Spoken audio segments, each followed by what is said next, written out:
Ove nedelje imamo baš dobar presek onoga što se dešava u autoindustriji. Evropa kupuje sve više električnih i hibridnih automobila, ali najbrže rastu kineski brendovi. Stellantis predstavlja novi plan, novu globalnu platformu i gomilu softverskih partnerstava. Toyota širi ozbiljan opoziv Tundre zbog V6 motora, a Ferrari je pokazao svoj prvi potpuno električni auto, Luce. I reakcije su podeljene, a uz to imamo i nekoliko opoziva koji lepo pokazuju koliko su današnji automobili zavisni od softvera, dobavljača i sitnih proizvodnih detalja. Dobar dan svima, dobrodošli na kanal Auto Pregledi. Ove nedelje glavna tema nije samo jedan brend, nego smer u kome ide cela industrija. Sa jedne strane, Evropa opet ubrzava elektrifikaciju. Baterijski električni automobili rastu, hibridi rastu, a benzinci i dizeli polako gube prostor. Sa druge strane, kineski brendovi više nisu samo pretnja koja dolazi, oni su već tu. BYD i Chery rastu u Evropi mnogo brže od tradicionalnih proizvođača, a evropski brendovi sve više traže odgovor kroz platforme, partnerstva, softver i jeftinije modele. I treća stvar, opozivi. Toyota, Tesla, Ford i GM ove nedelje imaju vrlo različite probleme, ali svi govore isto. Modern auto je toliko komplikovan sistem da kvar može doći iz motora, softvera, nalepnice, transfer kućišta ili parking modula. Danas idemo kroz 9 vesti. Prvo, evropsko tržište i rast kineskih brendova. Drugo, Stellantis i novi plan, platforma, softver, Kina i jeftiniji EV. Treće, Toyota Tundra i širenje opoziva za V6 motor. Četvrto, Ferrari Luce, prvi električni Ferrari. Peto, GM i lunarno vozilo za NASA Artemis misije. Šesto, Tesla Model Y i jedan mali, ali zanimljiv recall zbog nalepnice. Sedmo, Ford Escape i Lincoln Corsair koji mogu da se otkotrljaju ako park ne zaključa kako treba. Osmo, GM-ov mali, ali ozbiljni nevozito auto opoziv zbog transfer kućišta. I za kraj, šta iz svega ovoga kupac stvarno treba da zapamti. Evropa raste, ali kineski brendovi rastu još brže. Krećemo od Evrope, jer je ovo najveća slika nedelje. Prema najnovim podacima koji je objavio ACEA, a prenosi Reuters, registracije novih automobila u Evropi, odnosno EU, Ujedinjeno kraljevstvo i EFTA tržišta porasle su u aprilu za oko 7%. Ne više od 1,15 miliona vozila. Ali bitnije je šta raste, a šta pada. Elektrifikovana vozila, dakle baterijski električni automobili, plug-in hibridi i klasični hibridi porasla su oko 21% i sada čine više od 2/3 novih registracija. Istovremeno, benzinci su pali za oko 15%, a dizeli oko 17%. Drugim rečima, nije samo da EV polako raste, cela struktura tržišta se pomera. Tesla se u Evropi oporavlja. Aprilske registracije su joj porasle za oko 46,5% na 10.654 vozila u Evropi, a u samoj EU još jače, oko 67%. Ali najzanimljivije je da Tesla nije najveća priča. BYD je u istom periodu u Evropi skočio za oko 114,5% na 27.008 vozila. Chery je porastao za oko 322%. To su brojevi koji pokazuju da kineski brendovi više nisu egzotika. Oni ulaze u mainstream. Stellantis, nova platforma, softver i još više partnerstava. Druga vest je Stellantis i ovdje imamo nekoliko stvari u paketu. Stellantis je 21. maja održao Investor Day 2026 i predstavio novi strateški plan. Fast Lane 2030. Najkraće rečeno, poruka je manje rasipanja, više zajedničkih osnova, više softvera i više partnerstava. Jedna od glavnih vesti je STLA One, nova globalna modularna arhitektura. Stellantis tvrdi da je cilj preko 2 miliona vozila godišnje do 2035. godine na toj arhitekturi. Bitno je što platforma treba da podrži više pogona i više segmenata. To je u skladu sa realnošću tržišta. Jedna regija hoće EV, druga hibrid, treća i dalje traži benzinac ili dizel. Istog dana Stellantis je najavio i proširenje saradnje sa Qualcommom, Applied Intuitionom i Vivio. Qualcomm treba da pokrije kokpit, povezanost i naredne asistencije. Applied Intuition pomaže oko STLA Brain softverske arhitekture, VIV treba da donese AI pristup za nadgledanu autonomnu vožnju. Dan ranije Stellantis i Dongfeng najavili su nameru da naprave evropsko zajedničko preduzeće za prodaju, distribuciju, proizvodnju, nabavku i inženjering. A 19. maja Stellantis je najavio i mali pristupačni e-car projekat sa proizvodnjom od 2028. u fabrici Pomigliano d'Arco u Italiji. Toyota Tundra, V6 opoziv, se opet širi. Treća vest je Toyota. I ovo je za Toyotu neprijatno jer udara baš u ono što ljudi najviše vezuju za brend, pouzdanost. Toyota je 20. maja objavila novi bezbednosni opoziv za određene 2024. Toyota Tundra non-hybrid modele u Severnoj i Latinskoj Americi. U SAD je uključeno oko 44.000 vozila. Problem je u tome što određeni ostaci od mašinske obrade možda nisu uklonjeni iz motora tokom proizvodnje.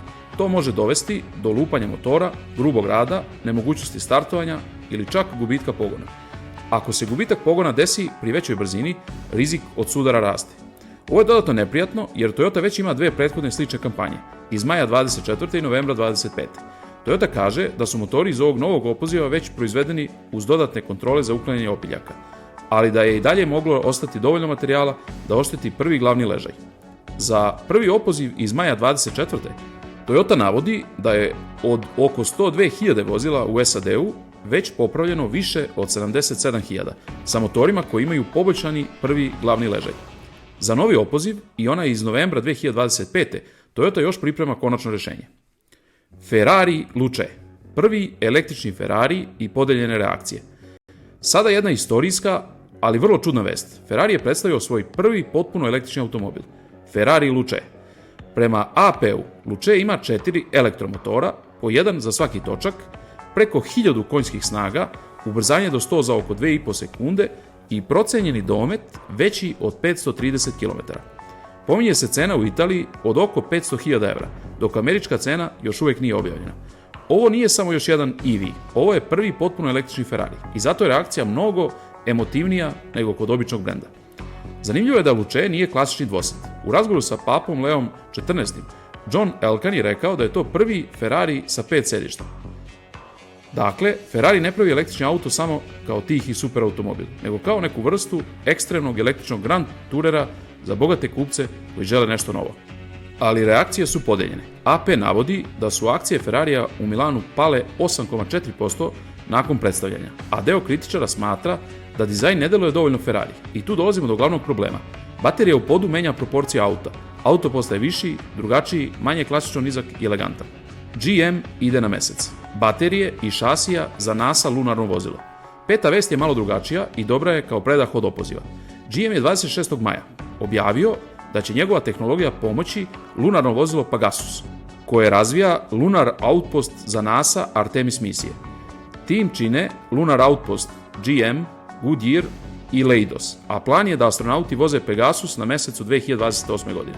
GM ovdje ne pravi običan auto, naravno, ali koristi svoje iskustvo iz elektrifikacije za baterijsku tehnologiju koja mora da radi u ekstremnim uslovima. Ogromne temperature, razlike, mrak, prašina, niska gravitacija, krateri i strmi nagibi.